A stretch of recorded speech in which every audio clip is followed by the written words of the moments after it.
Bonjour à tous les enfants. Aujourd'hui, je vais vous raconter la véritable histoire de Pinocchio, écrite par Carlo Collodi. Pinocchio était un petit enculé de pantin qui faisait chier Geppetto en lui volant par exemple sa perruque. Étant quelqu'un de très vilain, un grillon va arriver dans sa vie pour être sa conscience.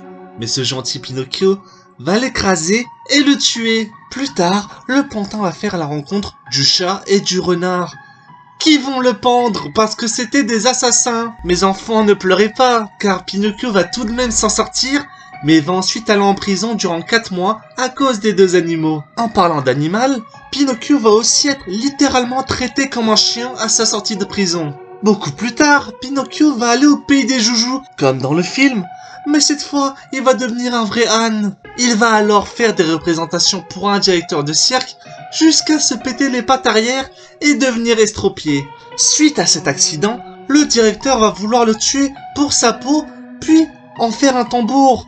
Il va donc le jeter à la mer. Les enfants, ne vous inquiétez pas, Pinocchio va retrouver Geppetto et devenir un véritable petit garçon. Haha, j'espère que cette histoire vous a plu. Bon visionnage. Salut tout le monde, c'est Susperia et aujourd'hui on se retrouve pour parler de Pinocchio, le dessin animé de Disney. Et wesh, c'est qui le bâtard qui chante là? Ça vient juste de commencer. Ah, c'est Jiminy Cricket, d'accord. Il peut pas crever comme dans le livre. Sinon vous avez vu le petit teasing de Disney avec Alice au Pays des Merveilles et Peter Pan, 2 films qui sortiront respectivement 11 ans et 13 ans plus tard.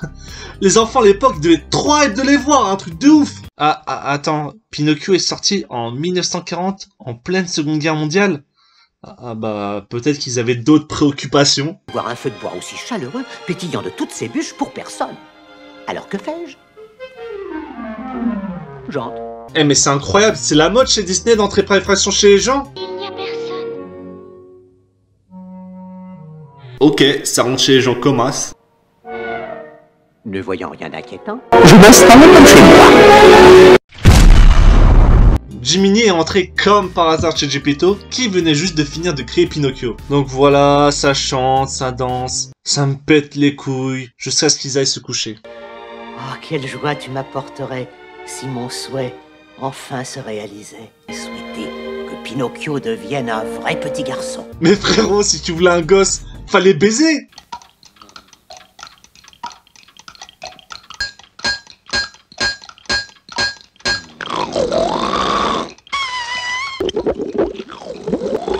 Ta gueule! Dites-moi pas que c'est pas vrai! Donc voilà, son souhait va se réaliser grâce à la Fée Bleue, mais pour que Pinocchio devienne un véritable petit garçon, il devra être très sage. Et pour s'en assurer, elle va donner le rôle de conscience à Jiminy. En gros, ça va être son mentor. Et la tête de Wham, jamais je lui aurais donné ce rôle. Le gars, il pense qu'avec sa queue, wesh. Regardez, il va pas emmener Pinocchio sur le droit chemin, là il va l'emmener dans le bois de Boulogne ou dans des salons de massage chelous du 13e. Bien évidemment, Pinocchio va foutre sa merde et réveiller Geppetto qui va sortir son gros gun de sa mère. Bon, il va voir que c'est Pinocchio qui a fait du bruit, donc y a pas de problème. Oui, le pantin est en vie et alors? Tout va bien! Et demain matin, il faudra que tu ailles tôt à l'école. Comment ça, l'école? C'est même pas un enfant! Ok, d'accord, tu veux qu'il aille à l'école. Mais accompagne-le, non? Là, le seul truc qu'il connaît de la ville, c'est ton lit et ta grosse moustache. Chess, hier soir. Et voilà, et voilà, et voilà! Qui doutait qu'il allait se faire choper par ces 2 pédophiles de Grand Coquin et Gédéon? Mais bon, vous inquiétez pas, Jiminy, sa conscience va le remettre sur le bon chemin. Tu vas leur dire d'abord que tu n'aimes pas le théâtre. Ajoute que tu es navré, désolé, mais que tu dois aller à l'école.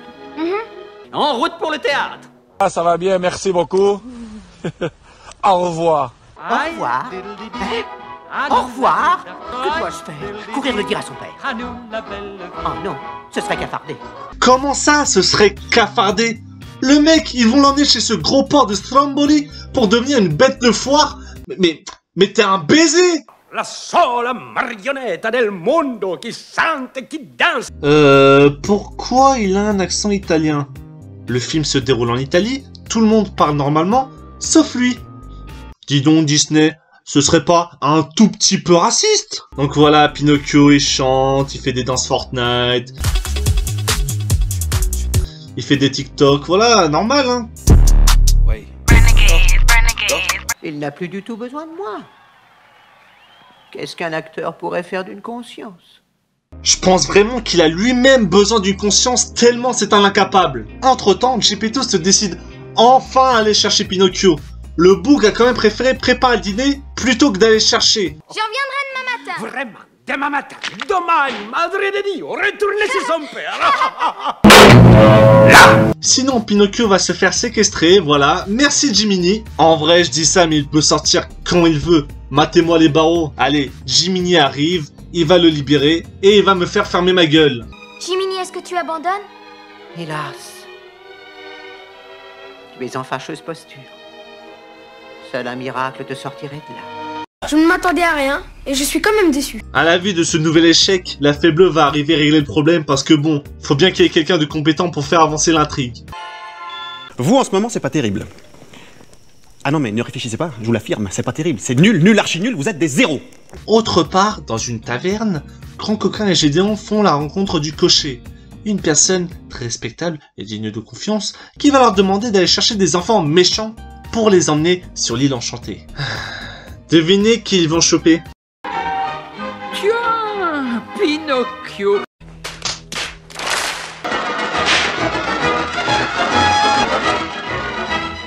Mais putain, mais qu'est-ce qu'il fout là? Tu dois pas l'accompagner, tu dois le sauver. Alors, dans cette île enchantée, il y a entre autres un fight club pour bien se fracasser la gueule entre gosses, et une rue du tabac pour se prendre des gros cigares. Sans oublier bien sûr les bars où les enfants peuvent jouer au billard et boire de l'alcool. Excusez-moi, mais je n'ai pas payé pour voir Pinocchio se mettre mal en fait. Mon meilleur ami, lui? Alors moi, qui suis-je? Rien que ta conscience?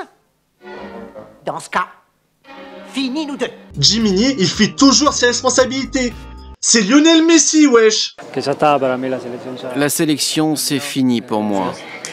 Je me suis beaucoup battu, j'ai essayé, mais c'est la 4e finale que je perds et j'ai fait tout ce qui était possible. Crapule. Crapule. Ça me rend malade. Après tout ce que j'ai fait pour lui. Justement, t'as rien fait pour lui. Jiminy va quand même être utile car il va découvrir que les enfants se transforment en ânes à cause de leurs mauvaises actions et sont envoyés par le cocher travailler dans les mines de sel. Crapule, le pote de Pinocchio, va d'ailleurs faire les frais de cette transformation.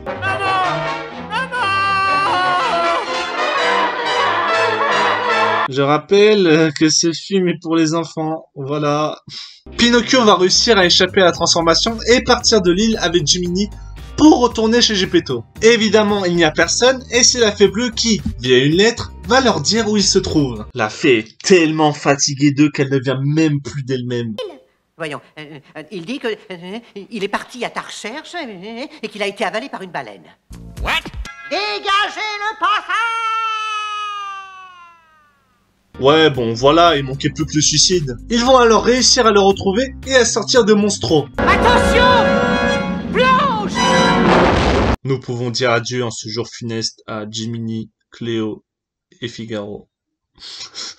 Ah bah non, le seul qui est mort est Pinocchio. De quoi me direz-vous? Je ne sais pas. C'est pas comme si à 10 minutes il battait le record d'apnée tranquille, et là il meurt gratuitement, alors que c'est le seul être non vivant du film. Au final, il va devenir un véritable petit garçon, et Jiminy va même être décoré. Est-ce que c'est mérité? Pas du tout.